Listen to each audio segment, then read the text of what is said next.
Good morning everybody. My name is Kent, and today I wanted to review one of my favorite movies called Black Mirror: The Bandersnatch, and it is my favorite movie since I watched it about 2 years ago. And before that, I want to introduce myself. My name is Ken.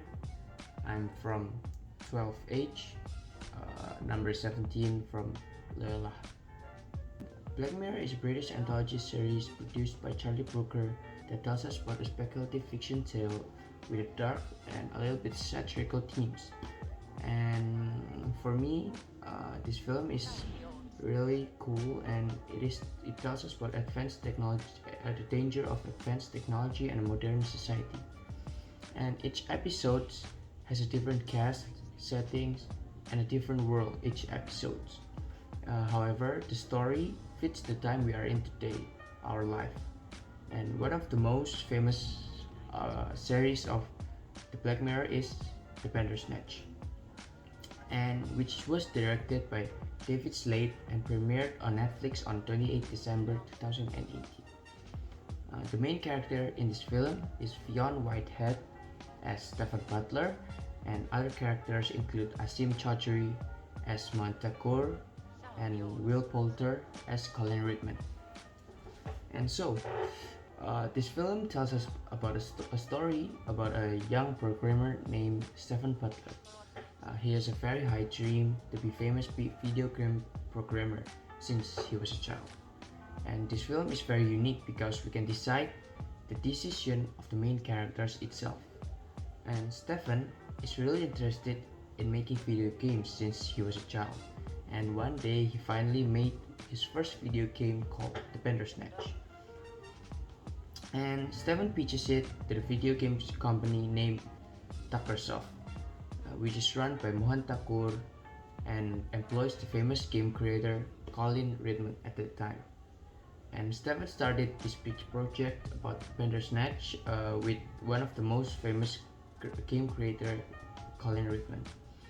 And Stephen started this big project about Bandersnatch with the help of a famous game designer, and from here, the audience began to present it with the interactive choices to determine Colin's fate.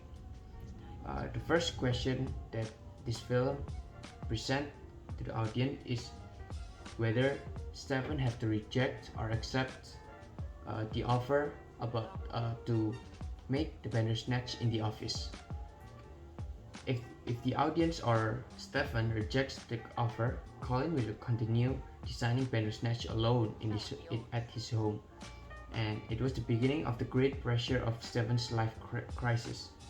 However, if the audience chooses to have Stephen join the Tuckersoft, there is a huge price to be paid by the company. From some of the choices, we can see what comes to the mental illness victims. I realized that people with mental illness have a really hard life and have so many really hard choices to choose for their life.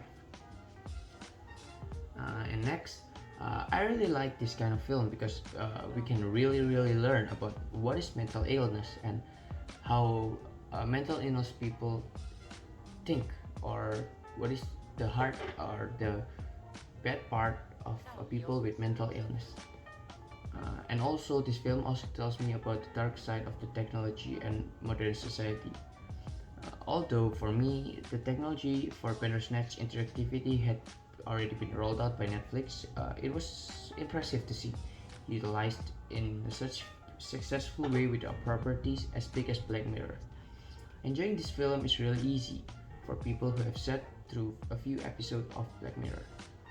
Enjoying this film, the tech themed anthology is a perfect setting for Bandersnatch and making for an ideal marriage of concept and format. I really like this film, and it teaches me to choose a decision, whether it's hard or easy.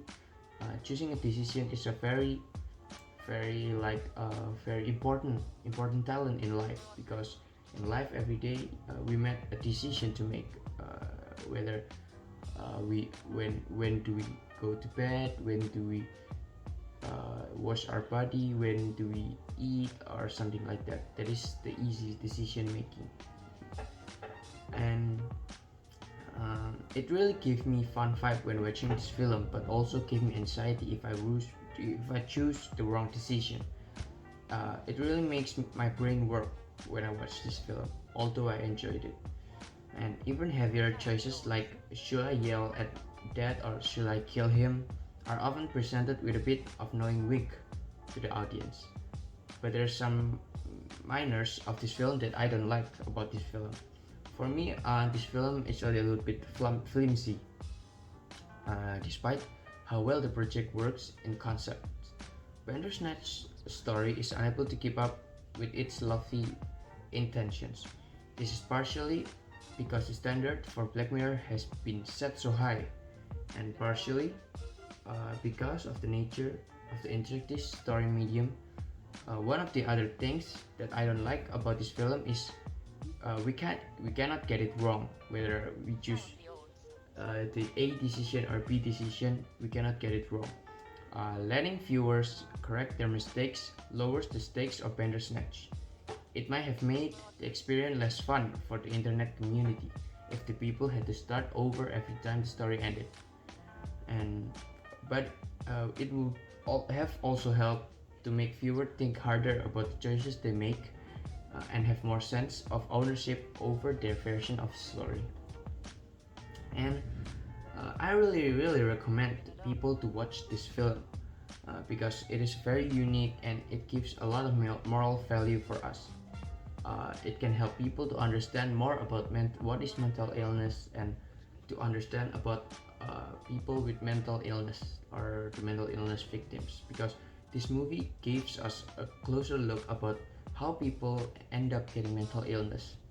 And before viewing this film, sometimes I don't understand some people personality and really don't understand why people became like this or like that. Yeah, and I think that the main character really acted so well in this film and did a very extraordinary job to represent people with mental illness. So that is my movie review for today, and thank you for watching. Goodbye.